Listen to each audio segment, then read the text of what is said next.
Are you serious? Are you serious, LeBron? Are you serious? Are you serious, LeBron James? I mean, the gesture, the obscene gesture that he did toward the Pacer fans here in Indiana was so obscene and so disrespectful. And I'm wondering if LeBron is now a product of the cancel culture, which is basically a mentality that you can just do whatever you want to whoever you want if they don't, if you don't like them, I guess. Let me just put a shout out right now to noblegoldinvestment.com.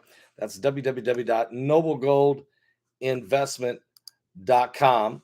Guys, there's no question about it. We're living in the end times, and we need to take a look at our retirement funds. Take a look at your 401k. And if it's all the eggs are in the stock market basket, that might be a little dangerous. Yesterday on Black Friday, which was supposed to be the greatest shopping day of the year, it should be a great day for the stock market. The market had the worst day of the year, losing 905 points, and they had to close the market at 1 o'clock in the afternoon. And the question is, with this new info coming out of South Africa, that's what caused the market to crash. So we're in a situation now where you might want to pick up the phone Monday morning, call Colin Plume at noblegoldinvestment.com. That's www.noblegoldinvestment.com. That's www.noblegoldinvestment.com. Tell them Pastor Paul Begley sent you. You can call him, and the number is 877-646-5347. And I don't normally talk about sports. I joke around about it sometimes. It's not my it's not what I'm here for. I'm preaching the gospel of Jesus Christ, and I'm trying to get people and young people to come to Christ. Although I was a high school basketball player in my own right here in Indiana, and actually was fairly decent. But now, at this point in my life, at almost 60, I do enjoy watching a good game, whether it be football, basketball, or baseball. I do enjoy it occasionally, just occasionally. But what happened the other night in Indiana, in Indianapolis, there at the Indiana Pacer game, when LeBron James, as great as he is, and there's no question he is phenomenal. And that's why people have come and packed the stadiums for the last 18 years, whatever it is that he's been playing, to watch him play. But that wasn't the only reason they watched him play. It wasn't because of his tremendous physical abilities and talent and ability to win championships, but it was also his presence on the court, his sportsmanship, his things he's done to help young people. And he's always was a class act. He never went down in the dirt. He always stayed up there in a class act, and people liked that. But now, all of a sudden, late in his career, he has become this angry bully on the court. And when he threw that arm and face, and he hit that young player from the Detroit Pistons the other night when he swung his arm back and punched him in the face, splitting this guy with several stitches needed, blood flying. He didn't say he was sorry. Okay, so he got thrown out of the game. He couldn't believe the NBA would throw him out of the game because, of course, he's LeBron James. He was so angry. Oh, and then the NBA said, you know what? That was flagrant. You did that on purpose. You're going to be suspended the next game. But folks, the next game for the Lakers was in Madison Square Garden in New York City. Do you know how big a game it is? The Lakers only come to play the Knicks once a year. This is the people in New York's one shot at seeing LeBron James. They paid hundreds and thousands in some cases of dollars to get a seat, only to find out that he would not be playing because of his actions on the court the night before. So a lot of people were angry at him for that. So the next game was against the Indiana Pacers, which was Thanksgiving Eve. And LeBron was angry. Angry at who? The NBA. Angry that anyone would dare tell him he has to follow the rules. The NBA already has trouble because they will not rebuke China, continue to work deals with China, and ignore the human rights violations that go on in China. And LeBron will not talk about that, because he's making more money in China than he is even here. But that's neither here nor there. The thing is, he's angry that someone would dare to tell him he has to follow the rules. So he comes to Indiana to play the Pacers. The Pacers aren't very good, but us folks in Indiana, it's a red state. We're God-fearing Hoosiers. Most of us, a lot of us, go to church, hardworking, family-oriented. That's the community of Indiana. That's Indiana. Good people. So they pay money to go see LeBron play against their Pacers. And of course, they're cheering their Pacers on, but they also want to be able to see what LeBron can do. And the game goes into overtime. Okay, great game.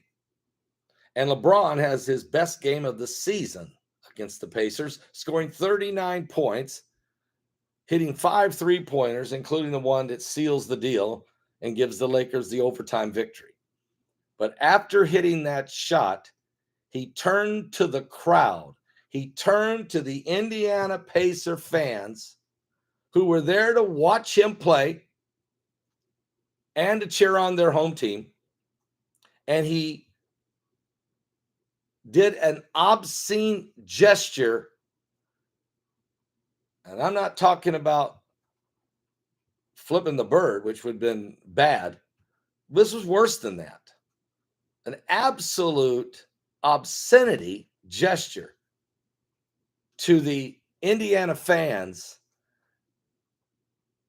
and mocked them. It's as if, so the NBA this morning has fined him $15,000, which to LeBron James, that's like 15 cents to me and you. 15 grand. That's seriously, he makes that in 1 minute.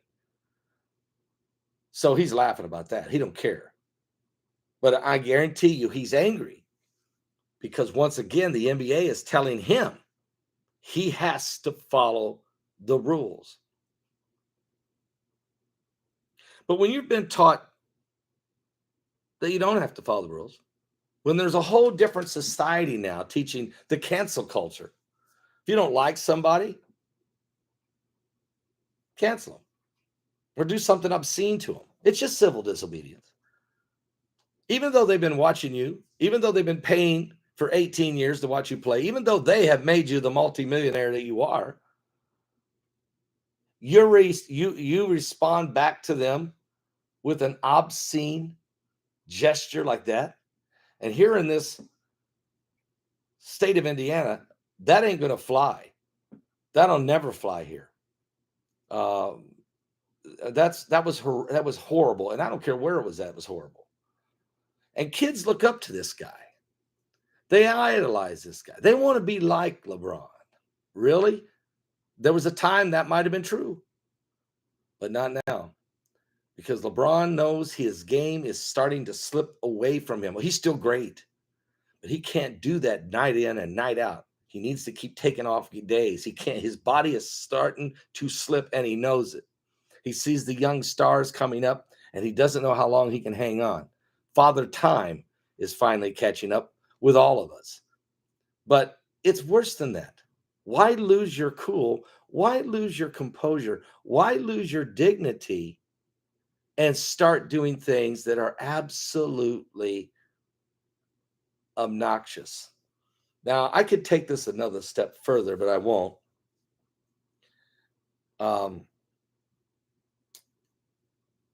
But you should really see who the fans are in Indiana. Who are these people sitting in the crowd? Who are they? What do you think? And I can tell you, they're hardworking, mostly rural fans. They live in small towns across Indiana. They work in factories. They drive trucks. They work in the grocery stores. They own small businesses. They go to church on Sunday. They help one another out. They still respect the police. Indiana is a state that most of the time, a lot of folks there are just good neighborly, what we call Hoosiers. It's called Hoosier hospitality. And I guarantee you they rolled out the red carpet for LeBron and the Lakers. But what he did, he crossed the line. He crossed the line. And I'm sad by that. And so I wouldn't care if he didn't try to, if he said he wasn't a role model, if he wasn't trying to train children. But when you do these things and then want to train children, this is what I'm saying. The cancel culture mentality is now corrupting people's minds. They're taking it beyond the culture, the cancel culture, but they're taking it further to now what looks like obscenity and disrespect and I could, you know what? I could go further, but so pray for him. Pray for LeBron James. I mean, pray for him and pray for a lot of folks. You know, athletes are people too. They make mistakes. Everybody can be forgiven. It doesn't matter who we are.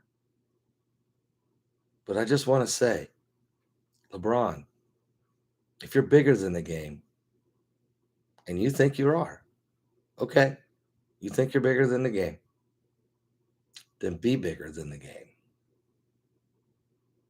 Take it several levels higher.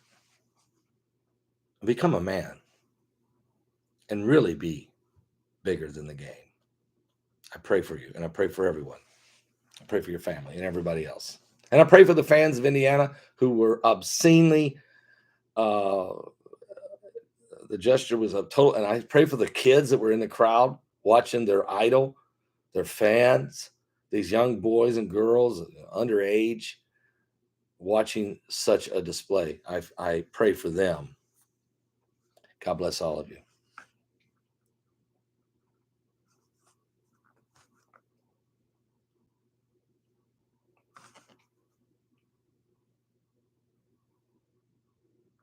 Somebody said, play a song. Cheer me up. I think maybe Wayfaring Stranger is a good one for this one.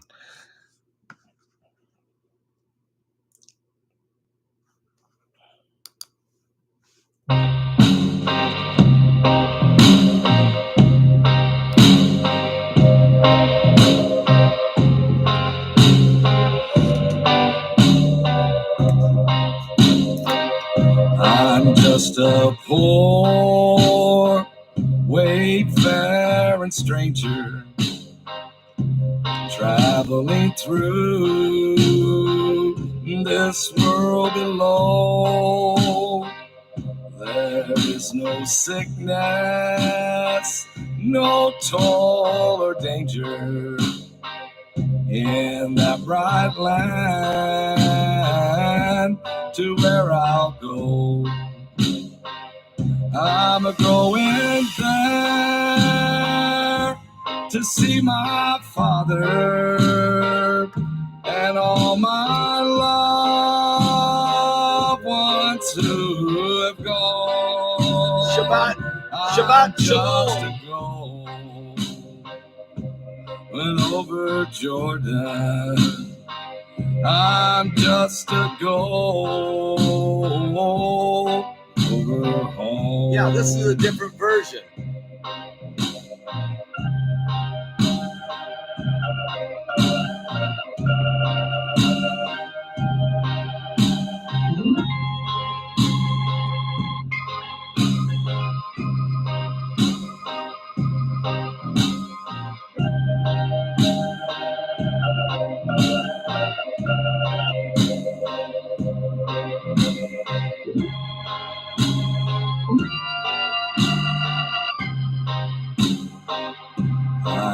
dark clouds will gather round me. Yes, I'm going to be doing more updates. I know my way, it's rough and steep, but beautiful fields lie just before me, where God's redeemed their vigils keep.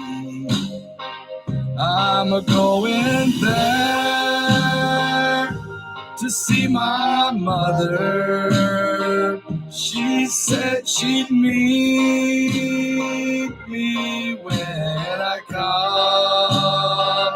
So I'm a-going there over Jordan. I'm just a-going home. I'm just a-going over Jordan. I'm just a-going over home. That's Wayfaring Stranger. You can listen to it. You can get that on the journey. I actually recorded it twice. I recorded it on the CD Wayfaring Stranger, the title of a CD. Sang it totally different with a different style than I sang that one more in the Johnny Cash style. I sang this one more in a Trace. No, I can't remember. Somebody else. But anyway, I sang a little different. We did a little different arrangement with the music. Yeah, it's pretty good. So get both versions. Yeah, I'm going to be doing some more updates here today. There's a whole lot more going on, so we'll keep you up to speed. I just felt like I had to say that. I feel like there's too many kids that need an apology, okay, and say, look, that's not really me, and make amends to this. I really would wish you would do that. Guys, get your tickets to the Armies of the Antichrist. Get the Armies of the Antichrist. God, what is today? The 27th. So we're only 6 days away. 6 days away, and that webinar is going to be taking place on December the 3rd and 4th. Get your tickets now. Don't wait around, please. Now, I actually was on the phone yesterday with Steve Quayle, and I really just want to have prayer with him, and he is feeling much better, so that's good news. But he has not recovered yet, so he will not be speaking in this webinar, Armies of the Antichrist, simply because of his health. But he'll be back for the next one, okay? Anyway, we have a tremendous lineup. It's unbelievable, and I really want you to General William Jerry Boykin, unbelievable interview with him. Dr. Dave Robbins, the son-in-law of Dr. Irvin Baxter. It was a great interview. I didn't know how good he really is. The producer and director Tim Che, who has produced 9 films, including his last one just released, Interview with the Antichrist. And that's a great interview with him. Colonel David Giammona and Troy Anderson. They are co-authors of the #1 best-selling book, The Military Guide to Armageddon. Wow. And then the Vatican's Archbishop Athanasius Schneider. And he doesn't like what the Pope is doing, and he doesn't care to tell you. He doesn't like either what President Biden's doing, and he don't care to tell you about that either. You have to listen to his. He gives you the characteristics of what the Antichrist or who the Antichrist is. Amazing interview. He was so good. Get this, that Pastor Melvin Whittington said to me. He goes, in my life, he said, in my lifetime, 42 years of ministry, I would have never let a Catholic priest preach in my pulpit. But after listening to the interview with Athanasius Schneider, with you, Paul, I would let that man definitely come and preach a Sunday morning in my pulpit. That's how powerful this interview was. And that's because of just decent respect for people that know the truth, and the truth will make you and set you free. Isn't that great? Also, Mike from around the world. You know that's going to be awesome, and it is. And Pastor Mark Biltz was incredible conversation about the Antichrist and the book of Revelation. And also Rex Bear brought his presentation. And Pastor Steve Ciccalante from Melbourne, Australia. I didn't know how smart this guy is and how amazing he is. His presentation is awesome. My presentation is one of the best ones I've done on the 10 Kings of Revelation, and Bart Begley, a full film on the Antichrist, armies of the Antichrist. It's 12 presentations, 12 DVDs if you're buying it in DVDs, or if you're downloading it, it's over 6.5 hours, almost 7 hours of total time. I think it's more than that. What am I saying? Way more than that. No, there's 12. Okay. Yeah. So you got almost 12 hours. I think it might be a little over 12 hours because some of these went over an hour. And some were real close, like 55 minutes or something. So yeah, you got 12 DVDs if you order it, and we'll ship it to you as soon as they come in. But I want you to watch it all live. I want you to watch it on the webinar. Watch it on the webinar. It's amazing. The armies of the Antichrist. Get your tickets now. Matter of fact, let me see if I can grab a ticket right here, right now. Here we go. Go right now to my website, and here it is. Let me put it right here in the chat room. Get your tickets now for the armies of the Antichrist. Okay. All right. God bless all of you. I love you guys. I'll be back with more information in a few minutes. There's a whole lot more going on in the world than this. And maybe I took too much time on this subject. I think I just had to stand up for Indiana every now and then. You can't just come in here and treat people and disrespect people like that. It's just not right. It's just not right. Give your life to Jesus Christ. It's almost over. They're calling evil good and good evil.